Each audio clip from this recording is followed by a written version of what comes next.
5.7 seconds. Then 0.29. Same command, same machine. I promised in Chapter 2 that I'd explain this properly, so here we are.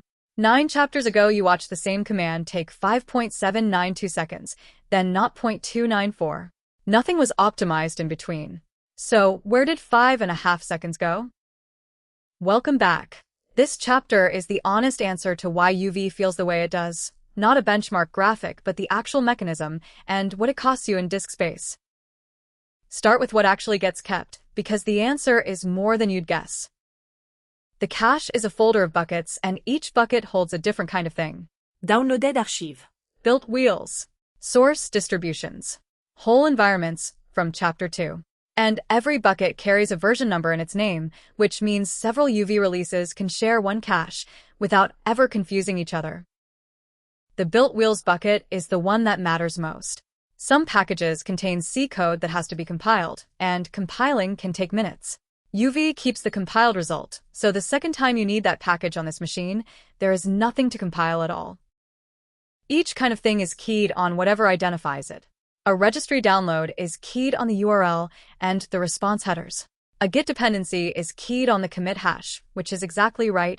A branch moves, a commit never does. And a local folder is keyed on the modification time of its files. And when the default key isn't right, you can say so. Cache keys in PyProject lets you tell UV what a rebuild actually depends on, a particular file, a git commit, an environment variable, so your builds neither rebuild pointlessly nor skip a rebuild they needed. So the cache explains the second run. But the first run was fast too. Why? 3 other things are doing work here. UV is compiled, which means no interpreter has to start up before anything can happen.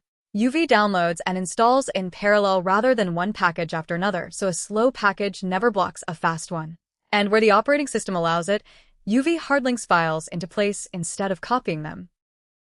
Hard linking deserves a sentence because it sounds like cheating and isn't.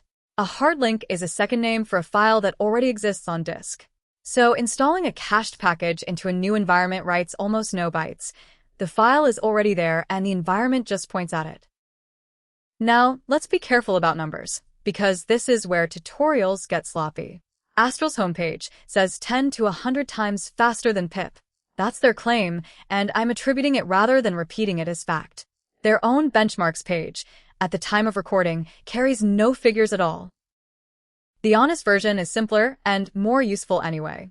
On a cold cache, UV is roughly as fast as your internet connection allows, because there's genuinely nothing else to wait for.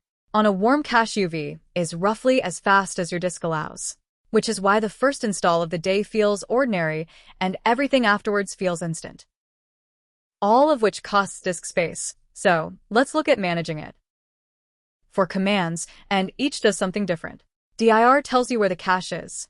Clean empties the whole thing, or one named package. Prune removes only what nothing needs anymore. And prune with the CI flag is tuned for build machines, where keeping built wheels is wasteful. The CI variant is worth knowing if you run builds. On a build machine, the cache usually lives in a saved archive, and built wheels are expensive to store but cheap to rebuild, so keeping them is the wrong trade. Prune with the CI flag keeps the downloads and discards the wheels, which means the saved archive gets dramatically smaller. One thing the cache is not is a mirror. UV still asks the index whether anything has changed, using the ordinary caching headers every web server understands. So a cached copy is used because the server said the copy is still current, not because UV decided to stop checking. That also explains a failure mode worth recognizing. If a cached copy ever seems stale or wrong, you don't need to delete the whole cache and start again. Refresh forces one command past the depot, and cache clean with a package name removes exactly that package's entries. And a practical note if your machine is short of space. The cache and your project folders should live on the same file system because hard linking only works within one file system. Put them on different disks and UV falls back to copying, which costs both time and space. Quick check. What makes the second UVX run so much faster than the first? Pause the video here and answer it for yourself before I do. Ready? The cache. The parcel is already in the local depot, so nothing had to be fetched or built again. So, to recap, UV keeps what it downloaded and what it built, keyed on whatever identifies each thing. Being compiled, working in parallel, and hard linking explain the rest. And the only figures worth quoting are the ones you measured yourself. Next chapter is for everybody arriving from pip. Every command you already know, translated, plus the places where UV is deliberately stricter.